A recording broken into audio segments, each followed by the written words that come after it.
are in the works right now to get inside the top 10. Let me get this out of the way here. Our opening take presented by Super Service Today, Massachusetts' #1 provider for residential and commercial plumbing, heating, cooling, and drain cleaning.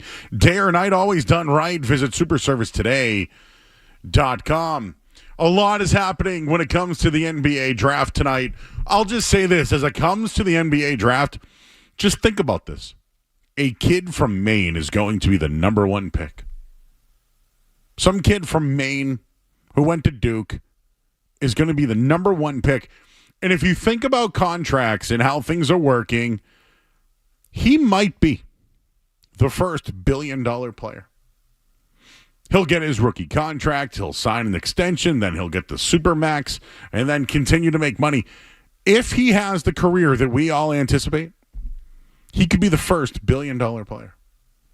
A kid from Maine with the #1 pick tonight. Now, when it comes to the draft in general, there aren't the big names that you're all used to. It's not. But I do think that there are some good players that can help teams, and I think what we just saw with the NBA Finals, I think teams are now starting to look for younger players that are cost-controlled, that they can develop. This happens in every time, any league, every time there's some sort of trendsetter, it happens in sports. For years in football, it was about offensive-minded, move the ball downfield. There was a little period where, defense. But in the NBA, it is this new model now. I mean, people went after what the Warriors were doing, and everyone became a three-point shooter, right? Then you needed 3 stars. Remember that? You needed the big 3 to win. It's a copycat league, and I think now teams are trying to get out of some of their big-time contracts with younger ascending talents and younger players combined with some buyout minimum salary players. So I think that's where the NBA is going. But as for tonight, the Dylan Harpers of the world aren't going to wow you, right? VJ Edgecombe's not going to wow you. You probably know who Con Kneipel is. He went to Duke. You probably know him. Ace Bailey, just some of the names that are out there. The Celtics seem to be big on Kaspers Yakachunas. He's from Illinois. He's a 6'6" guard, but he can shoot. If the Celtics are going to get up there, they need to make a trade. They probably need to trade one of, whether it's White. I don't think the Jaylen Brown thing's happening, but you never know. We'll be on standby for the next 23 minutes. Could Derek White happen? I think that could. Sounds like they want to keep White and Jaylen Brown together, along with Jason Tatum when he comes back. But I think Sam Hauser could be somebody on the move. And who knows, maybe they package their picks to move up into the top 10 tonight. So we can get into that, but I still have a take on the Celtics, and I feel like as though they gave up their championship run. They gave it up.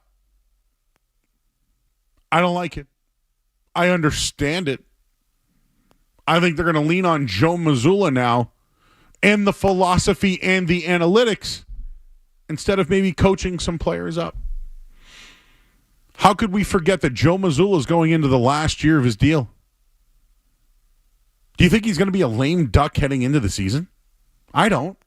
I think they give him an extension. Ime Udoka just got an extension. So absolutely. Now, it could make some sense to let it play out a little bit, right? See how he plays without Jason Tatum, or how he coaches, how the team plays. Maybe they come up with something during the middle of the season. There's a lot of talk about when Jason Tatum comes back. I will tell you this, Celtics fans.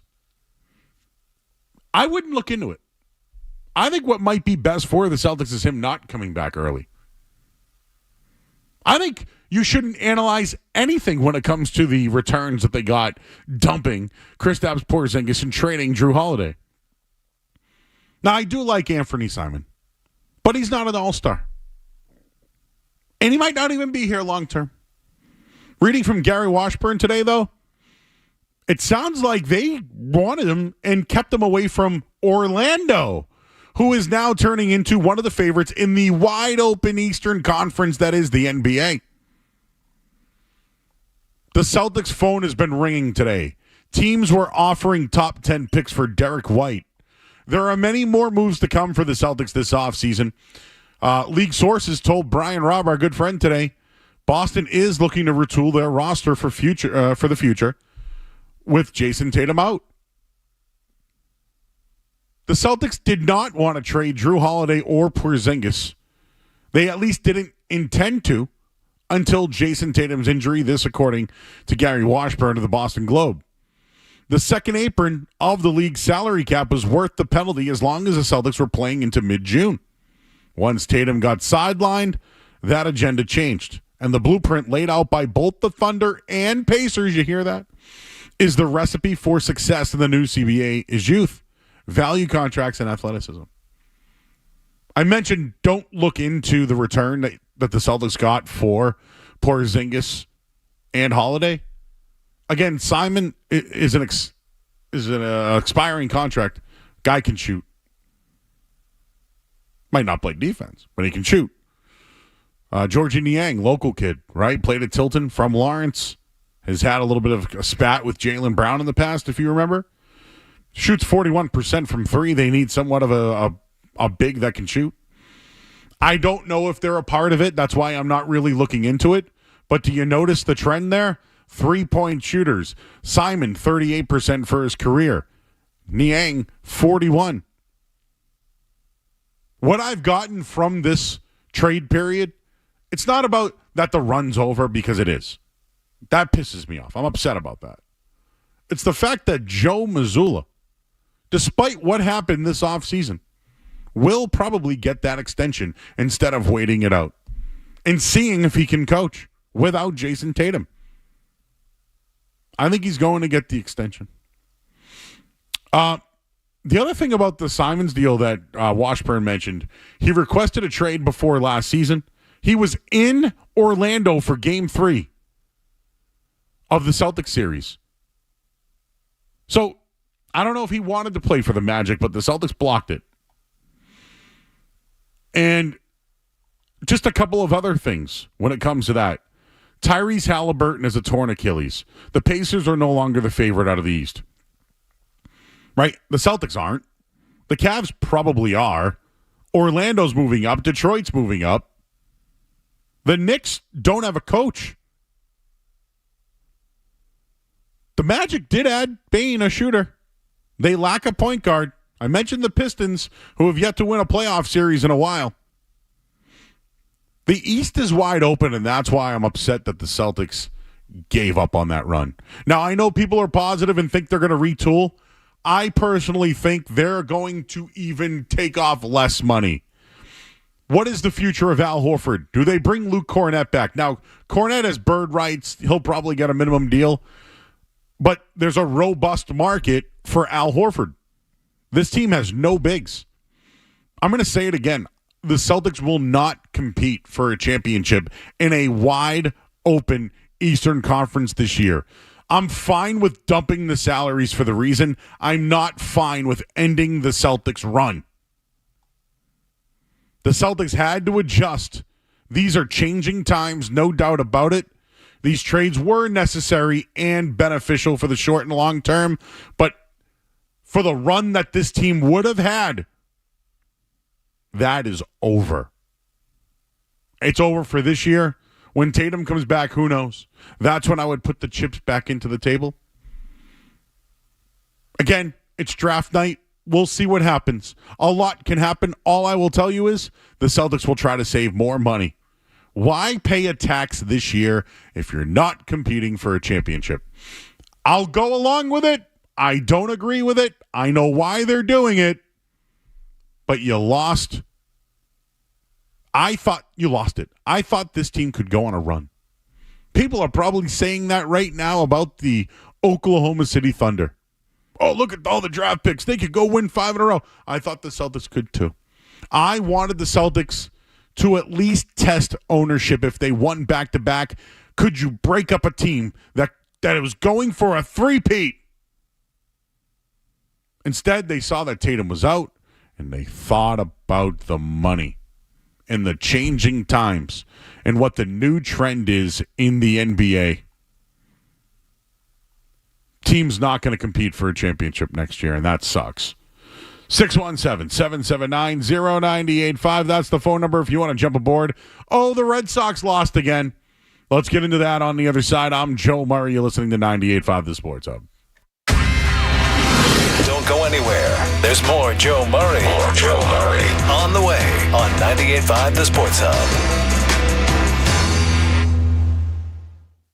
Hi, it's Joe.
Oklahoma City as, oh, yeah, they're going to be the next dynasty. I don't, but they're set up that way.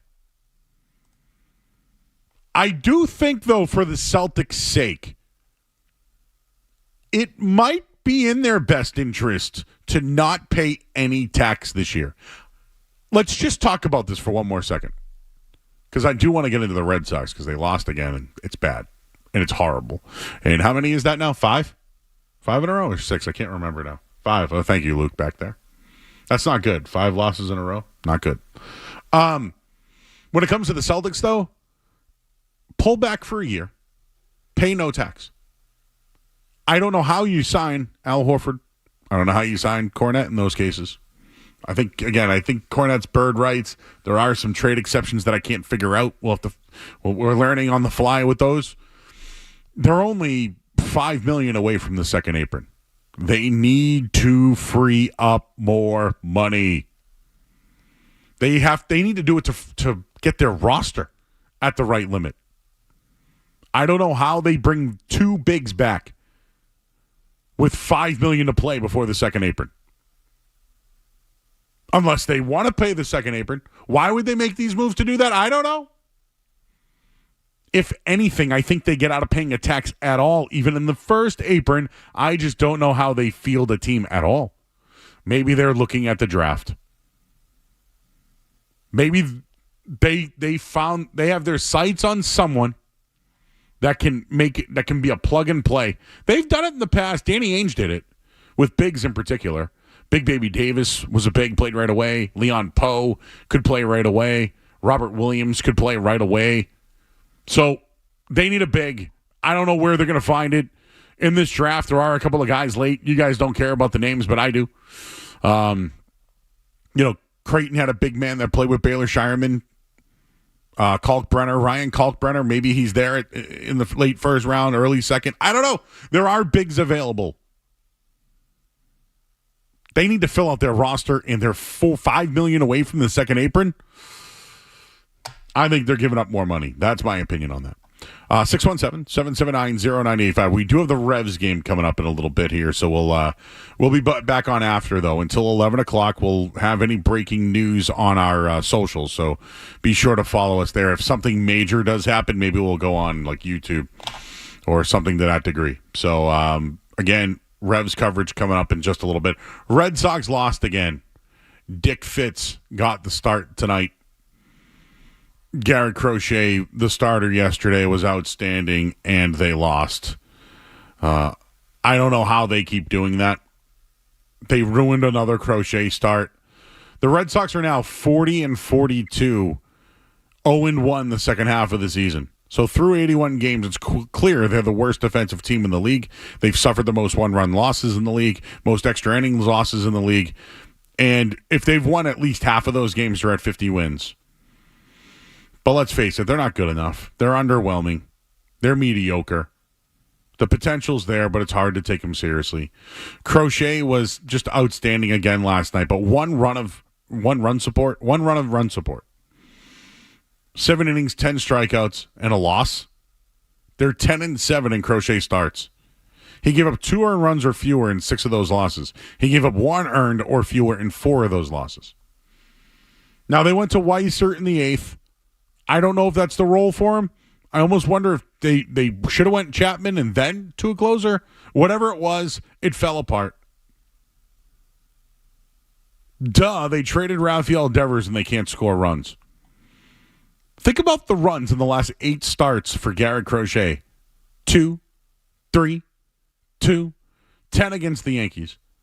3, 2, 1, 2. I won't do Joe math here.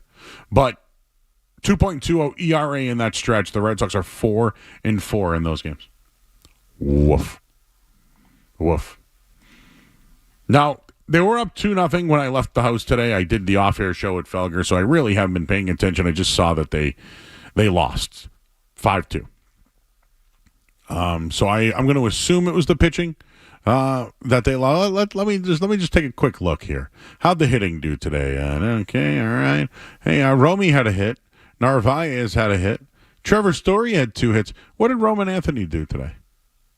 Oh, he didn't play, Joe? Oh, he had a walk late in the game? Oh. Roman Anthony's playing and struggling. He's hitting balls hard, but he's struggling. I'm sure they're asking him to do too much hitting high in the lineup. Right now, though, it's scary to see. Campbell showed something at least when he was here. Campbell, yet to break through. Meyer played second. He might be the best out of all of them and was the best coming out of spring training. I got one more thing. Alex Cora's combined record in the 81 games of the season compared to the final 81 games, starting back in 2019. First 81 games, 222 and 183. The final 81 games, 191 and 214. The only season where they had a winning record in the final 81 games of the year was 2021. They were 42 and 39. So if you think this is bad now,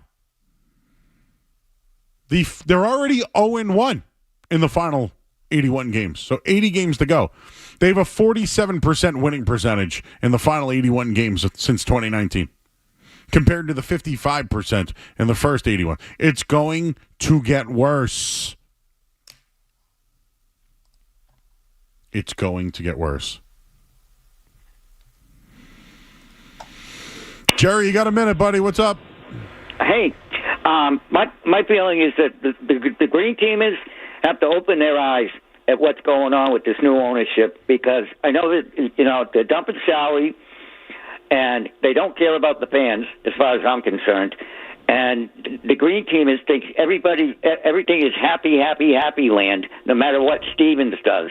And he's not a genius. I'm sick of hearing that. Did I say it was happy land? No. Thank you. I was listening to the other shows today, and it was like the Celtics fans did it. Oh, I'm sorry, Skaz. Call them, Jerry. Call them. Thank you, Skaz. I just basically said I'm sad that the run's over and they're probably going to go with the rest of the league now and follow all those trends. Whee! Try and come up with your own individual thoughts would be my request for Jerry. That's what we do here every night at Skaz. We'll have more after the game tonight. Revs. Revs. Revolution Soccer is coming up next.